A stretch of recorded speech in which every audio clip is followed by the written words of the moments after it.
Sa latest vlog ni Tito Herns ay nasa bus sila papuntang Makati. Nabanggit ni Ma'am Nida na ang sasakyan daw nila ay nagkaproblema kaya sila nagko-commute. Dagdag pa niya na mabuti na din ito at ma-experience ng Cuatro Marias kung paano mag-commute. Ipinapakita naman ni Tito Herns ang looban ng bus habang naghihintay sila bago ito mapuno at lamarga. Nabanggit din ni Tito Herns na yung sasakyan nila ay nagkaroon ng problema sa main brake nito at medyo matatagalan daw talaga, kasi ang pyesa nito ay orderin pa galing sa bansang Japan. Sabi pa ni Tito Herns na sana bago pa magpasukan ay maayos na ito. Sabi din naman ni Ma'am Nida na magko-commute muna sila kung pagdating ng pasukan ay wala yung pyesa ng sasakyan na in-order nila.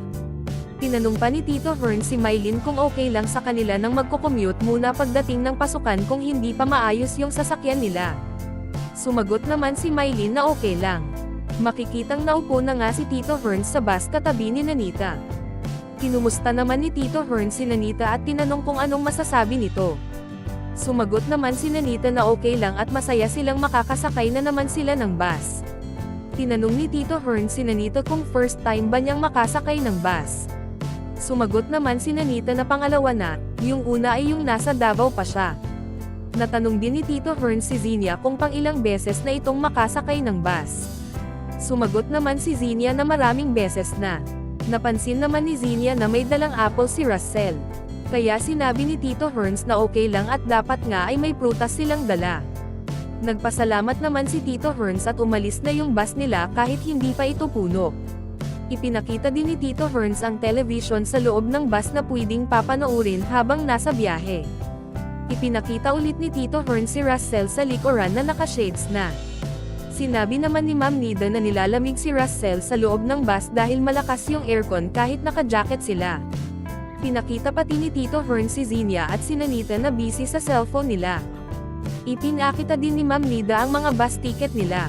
Ipinaliwanag pati ni Ma'am Nida sa kanila kung bakit mahalaga sa pagsakay na may ticket ka. Ipinakita din ni Tito Herns ang mga sasakyan sa unahan na sinusundan nila. Medyo malayo nga ang biyahe at nakatulog ang Cuatro Marias. Gin-icing na lang sila ni Tito Herns at malapit na nga sila sa pupuntahan nila. Dumating na nga sila at bumaba na ng bus, habang naglalakad sila ay itinuro ni Tito Herns sa kanila ang sakayan ng train ng LRT. Papasok na nga sila ng SM Mall nang tinanong ni Tito Herns si Russell kung nasaan ang cellphone nito. Sumagot naman si Russell na nasa bulsa lang niya. Sa kanilang paglalakad ay may nakakilala sa Cuatro Marias. Pinansin naman agad ito ni Tito Herns at nagmano agad ang mga dalagita kay ate na nakakakilala sa kanila. Ipinakita naman ni Tito Herns sa video ang loob ng mall habang naglalakad sila. Nag-iikot-ikot ang Cuatro Marias sa loob ng mall kasama si Ma'am Nida at Tito Herns. Tumitingin sila ng mga sandals. Tumingin pati sila ng mga naka-display na mga bags. May nakita namang damit si Ma'am Nida. Hinawakan niya ito at sinabing bagay ito kay Nanita.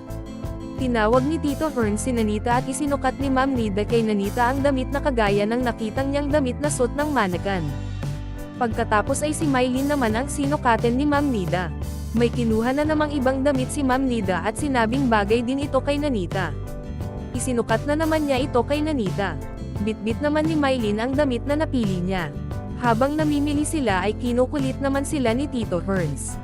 Makikitang hawak-hawak ni Russell ang kulay green na damit at tiningnan niya ito. May tiningnan pitong kulay pink na damit si Ma'am Nida. Patuloy sa pamimili at pagsusukat ng mga damit ang Cuatro Maria at si Ma'am Nida.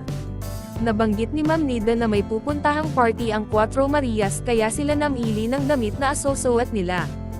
Natanong naman ni Tito Herns kung kailan ang party. Sumagot naman si Ma'am Nida na malapit na. Nabanggit din ni Ma'am Nida na nasa SM Makati sila. Sinabi din niyang ang daming damit ang bagay na bagay kay Nanita. Hindi parent sila tapos sa pamimili at niluluko ni Russell si Tito Herns, may kinuha itong bistayda. Inabot niya kay Tito Herns at sinabing bagay kay Tito Herns ang damit na ito. Hindi parent nakapili ang Cuatro Marias na pagtripan pa ng mga ito ang mannequin sa tabi nila. Sa wakas ay natapos din sila sa pamimili at nagpa-picture na muna bago umalis doon sa may damitan. Pababa na sila ng escalator nang huminto sila at tiningnan ni Russell yung pintuan dahil nagtataka kung paano ito kusang nagbubukas at nagsasara. Ipinaliwanag naman ito ni Tito Hearns sa kanya, susubukan niya sanang pumasok kaso pinigilan siya ni Tito Hearns at doon lang sa kabila pwedeng pumasok dahil yung pinto ang natapat sa kanila ay ang exit.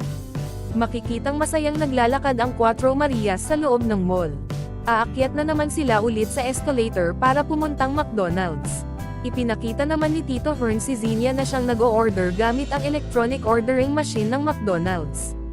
Kumain na nga sila at mukhang iba ang gusto ni Tito Hearns, sinabi niyang ang dami pang ibang kainan sana sa ibang kainan naman sila kakain kaso nga lang daw hindi siya ang nasusunod, mas gusto niyang kumain ng gulay lang sa restaurant. Tapos na silang kumain at nilalamig na ng husto si Russell. Naka-jacket na nga sila pero nilalamig pa rin. Pinakita din ni Tito Hearns si Nanita na nakatago na ang mga kamay dahil nilamag na rin. Lumabas na sila ng kainan at pumunta sila doon sa may mga naka-display na magandang tsinelas. Nagpa-picture din sila doon kasama si Ma'am Nida. Dumaan naman sila sa lugar kung saan may mga bag.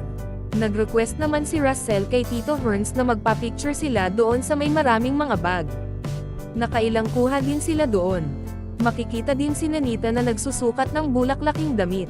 Sinabi ni Tito Hearns kay Nanita na bagay sa kanya yung damit. Sabi din naman ni Nanita na maganda nga ito. Ipinakita din ni Tito Hearns ang napakagandang dekorasyon ng hallway ng mall. Abala pa rin sa pagsa-shopping ang Cuatro Marias at si Ma'am Nida nang may naisip na kalukuhang gawin si Mylene sa isang mannequin. Naglalakad-lakad na sila nang madaanan na naman nila ang tindahan ng Broadway and Gems, ang tindahan kung saan mabibili ang halos lahat ng mga abubat na pangbabae.